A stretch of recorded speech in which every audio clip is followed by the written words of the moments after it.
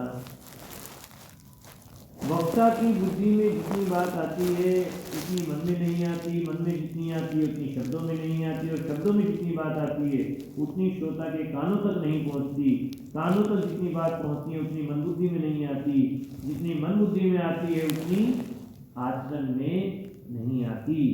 इतने पर भी श्रोता को लाभ होता है, फिर वक्ता को लाभ क्यों नहीं होगा। इसलिए वास्तव में वक्ता को ज़्यादा लाभ होता है और श्रोता को ज़्यादा लाभ उठाना चाहिए। वक्ता को तो ज़्यादा लाभ होता ही है और श्रोता को ज़्यादा लाभ उठाना चाहिए। श्रोता की मुख्यता होने से श्रोता पर जिम्मेवारी ज़्यादा है। सुनने वाले का ये भाव होना चाहिए कि वक्ता मेरे लिए ही कह रहा है, ऐसा भाव होने से ही वह लाभ उठा सकता है। और वक्ता की जिम्मेवारी है कि वह अपनी समझ से बढ़िया बात कहे जिससे सुनने वाले का कल्याण हो, जिससे कि सुनने वाले का कल्याण।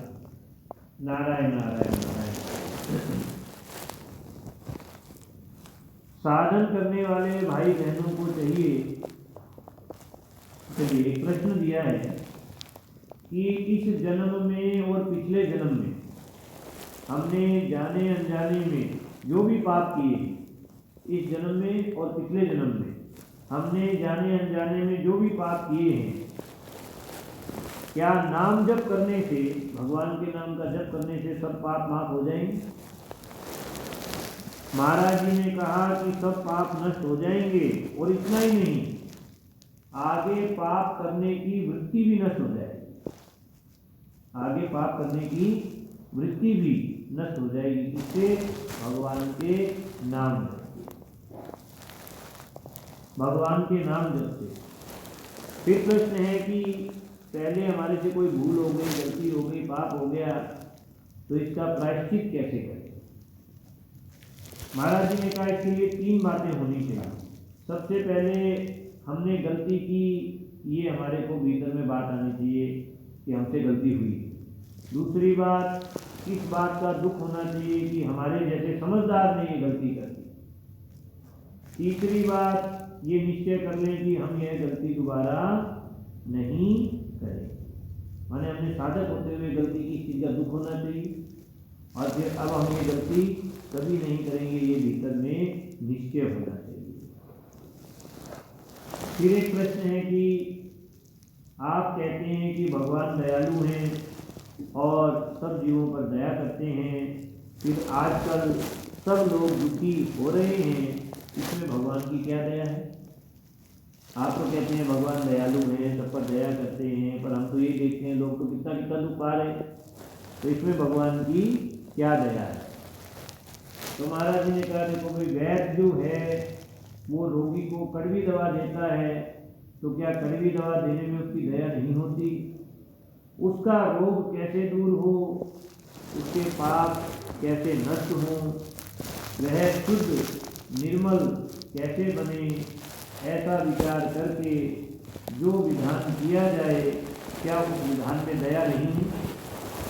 हमें जो भगवान विधान करते हैं, भले प्रतिकूलता भेज रहे हैं, पर उनका भाव कोई हमारे को दुख देने का या बुरा करने का थोड़ा ही ना। उनका पाप नष्ट करने का, हमारे को शुद्ध और निर्मल बनाने का ही भगवान का भाव। बालक को पढ़ाते हैं तो वह पढ़ाई को कैद समझता है, तो क्या पढ़ाने वाला उस पर दया नहीं करता? फिर भी उसको पढ़ाता है पकड़ पकड़ कर। एक दया होती है और एक कृपा होती है। दया में कोमलता और कृपा में कठोरता होती है। प्रतिकूलता में भगवान की कृपा है। कृपा में पुराने पाप नष्ट होते हैं और आगे नई उन्नति होती है। दया तो दिखती है पर कृपा दिखती नहीं।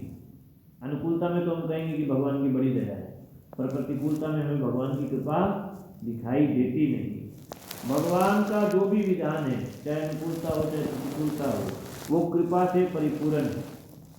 गोस्वामी जी महाराज कहते हैं, तुलसीदास जी महाराज कहते हैं, है तुलसही प्रतीति एक प्रभु मूर्ति कृपामयी है। कि भगवान की मूर्त कैसी है? वो कृपामयी है, अर्थात उनमें कृपा के अलावा कुछ भी है ही, कृपा के सिवा उनके द्वारा हमारे को कुछ मिलेगा ही। भगवान का विधान हर एक प्राणी के लिए मंगलमय होता है। उस मंगलमय विधान को ना समझने के कारण ही हमें दुख होता है, भय लगता है। अगर भगवान का मंगलमय विधान समझ में आ जाए तो दुख नहीं होगा, प्रत्युत सुख और दुख दोनों में आनंद होगा। प्रत्युत सुख और दुख दोनों में आनंद होगा। भगवान पिता के समान, भगवान पिता के समान है और संत माँ के समान। माँ का हृदय अधिक कोमल होता है, इसलिए संत महात्मा अपने ऊपर आए दुख को तो कठोरता से सहन कर लेते हैं, पर दूसरे के दुख को देखकर द्रवित हो जाते हैं। जो भोगी होते हैं, भोगी, वो क्या चाहते हैं कि बस सुख बना रहे, अनुकूलता बनी रहे, सुख बना रहे, अनुकूलता बनी रहे। जो भोगी होते हैं। और जो योगी हैं वो सुख नहीं देखते। कल्याण चाहने वाला सुख के पीछे नहीं पड़ता। केवल सुख भोग की इच्छा के कारण ही लोग कल्याण से वंचित हो रहे हैं। साधक सुख लोलुप नहीं होता, अर्थात उसमें लोलुपता नहीं होती कि बस सुख मिलता रहे, आराम मिलता रहे, मान सम्मान मिलता रहे, भोग मन चाहे भोग मिलते रहे। ये सुख लोलुपता साधक का काम नहीं है। उसकी दृष्टि में भजन की महत्ता है, सुख की नहीं। आज तक सुख का भोगी एक भी आदमी ना तो साधक हुआ, ना योगी हुआ, ना ज्ञानी हुआ, ना भक्त हुआ, ना प्रेमी हुआ, ना संत महात्मा हुआ। आज तक सुख का भोगी जो है वैसा एक भी आदमी साधक, योगी, ज्ञानी, भक्त, प्रेमी, संत महात्मा नहीं हुआ। संसार में भी सुख का भोगी कोई श्रेष्ठ पुरुष नहीं बना। सुख भोग चाहने वाले की उन्नति कभी नहीं हुई। सुख भोग चाहने वाला संत महात्मा, योगी, श्रेष्ठ पुरुष नहीं हो सकता। आप देखो कि सुख के भोगी धनी आदमी कितने सत्संग में आते हैं। जो सुख के भोगी धनी आदमी है वो कितने सत्संग में आते हैं। सुख का भोगी पारमार्थिक बातों को समझ ही नहीं सकता, पारमार्थिक बातों को समझ ही नहीं सकता। इसलिए साधक मात्र को पहले से ही याद कर लेना चाहिए कि परमात्मा की प्राप्ति चाहिए तो सुख भोग, मान बढ़ाई, आदर सत्कार, आराम मत चाहो। साधक को पहले से ये याद कर लेना चाहिए कि अगर मैं कल्याण चाहता हूँ, जन्म मरण नहीं चाहता हूँ, दुख आपत नहीं चाहता हूँ, शांति चाहता हूँ, कल्याण चाहता हूँ, भगवत प्राप्ति चाहता हूँ, तो सुख भोग, मान बढ़ाई, आदर सत्कार, आराम मत चाहो। अगर ये चाहो तो परमात्मा को मत चाहो। परमात्मा प्राप्ति में सुख बाधक नहीं है, प्रत्युत सुख की इच्छा लोलुपता बाधक है। सुख की इच्छा से ही सब पाप होते हैं। जिसमें भगवान का भजन बने, देखो भाई एक सार बात यहाँ बता रहे, ना सुख बुरा, ना दुख बुरा, ना सुख अच्छा, ना दुख अच्छा। जिसमें भगवान का भजन बने वह सुख भी अच्छा और दुख भी अच्छा। जिसमें भगवान का भजन बने और जिसमें भगवान का भजन ना बने वह सुख भी बुरा और दुख भी बुरा। सुख अच्छा लगता है पर सुख से जितना पतन होता है उतना दुख से पतन होता ही नहीं। सुख लोलुपता जितनी बाधक है उतनी बाधक संसार में कोई चीज नहीं, उतनी बाधक संसार में कोई चीज नहीं। राम राम राम राम राम राम राम राम राम राम राम राम राम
तो उस वक्त कुछ समय तो हम ऐसे ही बोलेंगे कि भगवान ने किया चाहे उसके बाद हम ठीक हो जाए, लेकिन उस टाइम पे एक बार आता है कुछ ऐसा हो जाए, अपना कोई चला जाए या कुछ आ जाए, हम कितना ही भजन करते हो उस वक्त तो एक बार होता ही है कि भगवान ने ऐसा कर दिया वो कर दिया।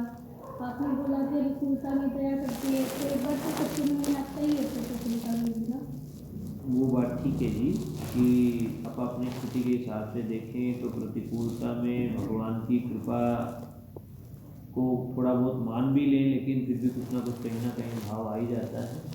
तो वो अपनी कचाई तो है ही, वो अपना कमी तो है ही ना अपनी। भगवान की तरफ से तो देखो कृपा है, इसे परमात्मा कह ही रहे हैं, इसमें तो कोई बात में कमी है नहीं कि अगर प्रतिकूलता आई है जीवन में तो कहीं ना कहीं हमारे लिए मंगलमय विधान ही कि भगवान। जैसे कोई तेज चला जाए तो कोई बात नहीं है, लेकिन आजकल इतना देखते हैं कुछ ऐसे होते हैं ना, कभी भी चले जाए तो फिर आता ही है ना भगवान के ऊपर से।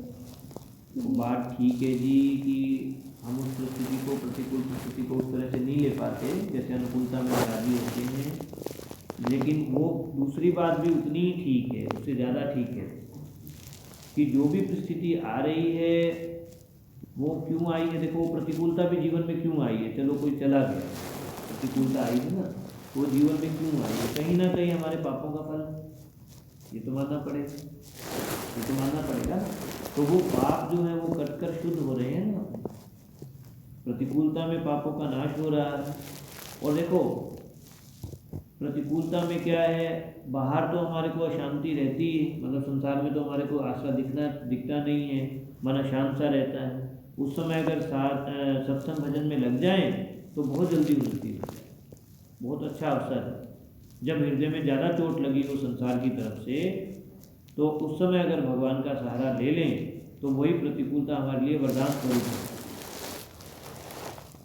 वही प्रतिकूलता हमारे लिए वरदान है। जैसे देखो उसमें आता है ना रामायण जी कि अहिल्या जी को पत्थर की मूर्ति बनने का श्राप दे दिया, वो कितने वर्षों तक पत्थर की मूर्ति बनी रही, और भगवान राम की चरण धूलि से वो वापस जो है चेतन हुई, अहिल्या रूप में प्रकट हुई। तब माता अहिल्या वहाँ पर स्पष्ट कहती हैं कि जो मेरे पति गौतम जी ने मुझे श्राप दिया था उसको मैं आज वरदान की तरह देख रही हूँ, आज मैं वरदान की तरह, वो श्राप नहीं था वरदान था। क्यों? क्योंकि उसी के कारण जो है आज मुझे भगवान राम का दर्शन हुआ, भगवान राम की चरण धूलि प्राप्त हुई। तो वो उस समय तो उनको ये लगा कि गलत है, लेकिन वही अहिल्या जी को क्या लग रहा है कि वरदान की तरह। तो कहने का अर्थ क्या है कि अगर हम प्रतिकूलता में भगवान की ओर लग जाएं तो प्रतिकूलता हमारे लिए वरदान की तरह है। तो आती तो प्रतिकूलता भगवान में लगाने के लिए ही है, भगवान जो भेजते हैं अपनी ओर खींचने के लिए ही भेजते हैं। संसार से जितनी चोट लगेगी उतना ही हमारी से चिपकन उतरेगी और भगवान की तरफ चिपकन बढ़ेगी, लेकिन उस अवसर का हम सदुपयोग कर नहीं पाते, ये हमारी कमी होगी, ये हमारी कमी। प्रतिकूलता जो भेजी है भगवान ने वो तो ठीक है, वो जो चोट लगाई है भगवान ने वो इसलिए लगाई है कि भैया यहाँ पर तुम चिपके रहोगे तो और ज़्यादा दुख में आफत में जाओगे। अब तो थोड़े से में सर जाएगा, अभी तो थोड़ी प्रतिकूलता भेज रहा हूँ, अभी भी मेरी ओर लग जाओगे तो बच जाओगे आगे आने वाली आफत से, वरना आगे तुम जो अपने को कह रहे ये संतों द्वारा, शास्त्रों द्वारा, भगवान द्वारा चेताया जा रहा है कि कितना भयंकर आगे दुर्गति है। इस मनुष्य जीवन में नहीं चेतते हैं तो 84 लाख भुगतते हैं, चारों युग बीत जाते हैं, हमारे पापों का निस्तार नहीं आता दुख पाते। तो इतना महान भयंकर उस दुख से छुड़ाने के लिए भगवान थोड़ा सा दुख यहाँ भेजते हैं कि थोड़ी सी ये चिपकन अपनी कम कर लो और मेरी ओर लग जाओ तो आगे आने वाले दुख से बच जाओ। अब जैसे आप देखो छोटा बच्चा है, छोटे बच्चा जो है वो दवाई नहीं लेता, तो छोटा बच्चा ना कुर्ला कर देगा या दवाई नहीं लेगा, मुँह नहीं खोलेगा, तो माँ पिता क्या करते हैं उसका हाथ पकड़ते हैं, उसका मुंह खोलते हैं, एक जना मुंह खोलता है, दूसरा जना उसमें दवाई डालता है, तो ऐसा लगेगा जैसे कोई भाई कितना अत्याचार हो रहा है। दूसरा कोई देखे भी क्या कर रहे हैं, छोटे से बच्चों कितना अत्याचार कर रहे हैं, पर वो जानते हैं कि अभी तो इसको दुख हो रहा है, पर ये थोड़ा सा दुख सह लेगा कोई बात नहीं, लेकिन आगे अगर ये बीमारी बढ़ गई तो फिर इसको कितना दुख होगा। माँ बाप अपने बच्चे के लिए इतना करते हैं कि नहीं। अभी एक छोटा बच्चा हॉस्पिटल में एडमिट था तो उसको कितना, पिता के हाथ में ही वो बच्चा, और कैनुला लगाना था और उसके लिए नस नहीं मिल रही, कितनी बार सुई लगाई होगी, हाथ में पैर में कितनी बार सुई लगी, और सब कुछ माँ बाप के सामने हो रहा, परंतु फिर भी वो सुई लगवाने के लिए वो हाथ लिए खड़ा है कि लगाओ, तो कितना दर्द सह रहा है। लेकिन वो जानते हैं कि अगर ये बीमारी और बड़ी हो गई तो इसको कितना दर्द होता है। उस बड़े दुख से बचने के लिए वो छोटा दुख माँ बाप खुद अपने बच्चे को दे रहे हैं। इसी तरह से जो संसारिक ये अभी जो हम थोड़ी बहुत प्रतिकूलता देखते हैं ना जी, ये आगे आने वाले महान भयंकर दुख से बचाने के लिए भगवान दे रहे हैं। और जो ये अभी एक खबर आई हुई थी जी, एक वीडियो भी आई हुई थी कि एक मोर मोरनी 4 साल से इकट्ठे रहते। आपने अगर किसी ने देखा सुना हो खबर को, मोर मोरनी 4 साल से इकट्ठा रहते, तो वो जो मोर है वो मर गया, मोर मर गया, या मतलब उनका एक साथी मर गया। तो उसको जब ले जाने लगे तो उसका दूसरा साथी उसके पीछे पीछे गया, वो फोटो भी दे रखी थी कि उसको लेकर जा रहे हो पीछे पीछे, और जहाँ उसको दबाया गया वहाँ वो बैठ के आंसू मारा दूसरा। ये दुख तो हर जन्म में मिल जाएगा, हर जन्म में मिल जाएगा। अपने जो प्रियजनों का वियोग है तो पशु पक्षियों में भी, मनुष्य में भी। भगवान आज अगर मनुष्य जीवन में ये वियोग दे रहे हैं तो आगे कितना और वियोग आपको सहन नहीं करना पड़ेगा अगर आज आप उस परिस्थिति का सदुपयोग करके भगवान में लग जाए तो।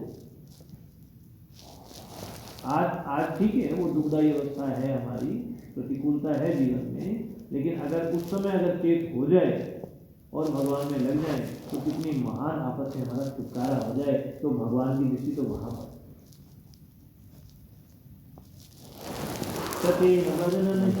शारदा कृपा तुम्हारी हे घनश्याम, ऐसे परम कृपालु प्रभु को कोटि कोटि हम करें प्रणाम। और